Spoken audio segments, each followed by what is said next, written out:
How did World War II end the Great Depression? To begin, let's first go into our thesis. World War II was a period of massive destruction but also an era that ended the long-lasting depression. The well-known New Deal of FDR gave substantial support and bring relief to the Great Depression, yet it was an investment in industrial industries and military mobilization during the World War, which resulted in increasing overall production rate that saved the American economy. It was a world war that ended America's suffering of the Great Depression more so than the New Deal proposed by Franklin Delano Roosevelt. The relative importance of both New Deal and World War were both significant in bringing an end to this global phenomenon.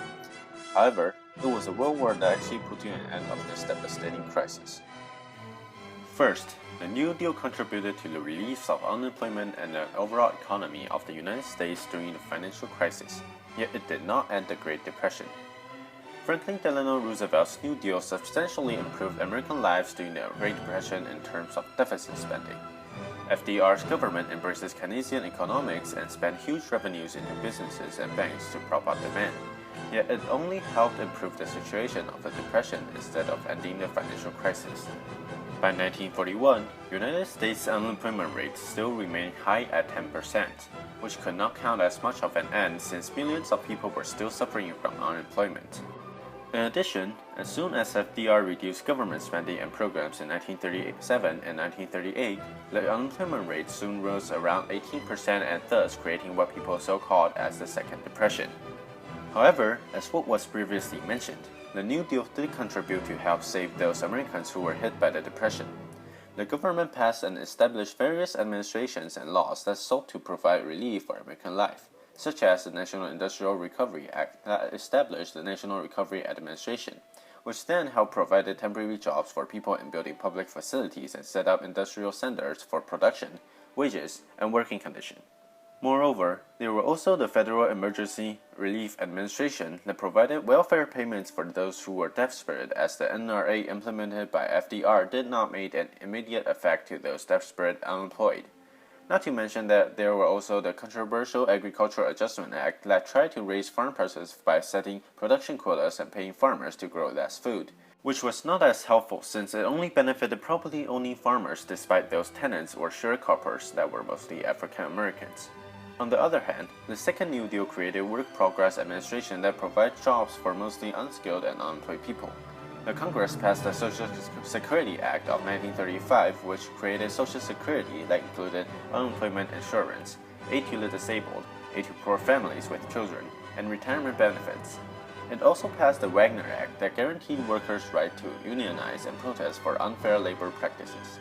So overall, did the New Deal actually end the Great Depression? It did not, but it did provide help that offered hope to desperate Americans as it gradually improved the rate of unemployment and the American economy since the start of its implementation to the Second World War. The scientific advancements that were made for the contributions in the Second World War helped the United States economy by increasing the industry in US, therefore contributed to the improvement of the Great Depression.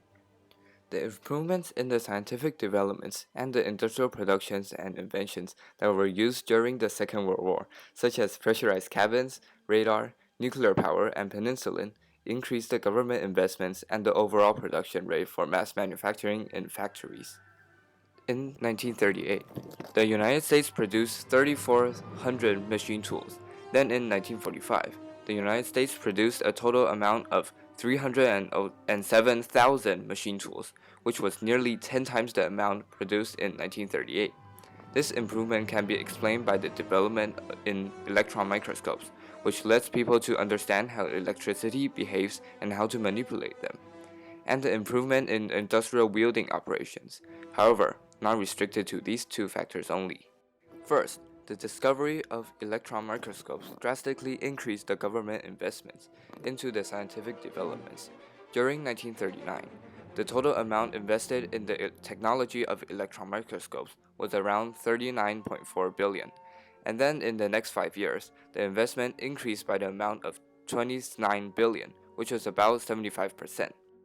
Furthermore, the development in electron microscopes was able to drastically increase the productivity to produce machineries due to the efficient usage of electricity, therefore increasing the factory's productivity while maintaining the price.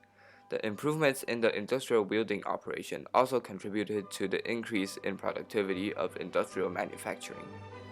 According to the Wartime Technological Developments, which was produced by the United States Senate Military Affairs Committee Subcommittee on Mobilization in May 1945, the industrial building operations efficiency increased by 15 to 2,000%, therefore also increasing the efficiency of the industrial productions and further influencing the economy in the United States. From the graph shown, we can see how the productivity in the United States dramatically increased from about 50,000 units in around 1939 to above 300,000 units around the year 1943. However, the price still remains about the same, hovering around $4,000 unit price. Therefore, we can know how the increase in production efficiency and the development in new technology positively influence the price by maintaining it while the production rate increases. By these evidence of developments in technology and industrial operation, we can easily identify the positive effects that these developments brought to the U.S. economy, which further relieved stress given by the Great Depression. World War II ameliorated the Great Depression by increasing the overall production rate in the United States. World War II increased the overall production rate through two ways. First, it increased the food consumption, since fighting a war requires massive resources to maintain a country's stability, and by 1945, the troops that were deployed to fight the war was up to 12 million. Therefore, it requires lots of food and water resources. Second, it requires tremendous amount of supplies, such as weaponry, in order to maintain the stability during the war. These requirements forced the United States and the companies to increase their production rate, which eventually requires more workforce in order to achieve such massive amount of products. At that time, the United States produced 300,000 warplanes, 124,000 ships of all types, 41 billion rounds of ammunition, 100,000 tanks, and 434 million tons of steel and 36 billion yards of cotton textiles. Therefore, the company started to hire more employees to contribute to factories to manufacture these supplies. This did not only affect men in the United States, women were also positively affected, due to the fact that most of the men were recruited as a soldier and were sent into battlefields. The lack of workforce became a problem in the United States. In order to solve this problem, companies began to hire women as their employee, which was very rare at that time due to stereotypes of women being at home doing housework, while men go to work and earn money. The employment rate in the United States dropped from 9.48 million of people unemployed in 1939 to 2.36 million people unemployed in 1947. Due to the drop of unemployment rate, the United States was able to break through what it seems to be the cycle of disaster by increasing the profit in companies, therefore making companies hire more people, making them financially capable of buying the products that the farmers sold, which made the farmers financially capable of buying the products produced by the companies. And because of the companies made more profit, they were able to increase the annual wages for the workers.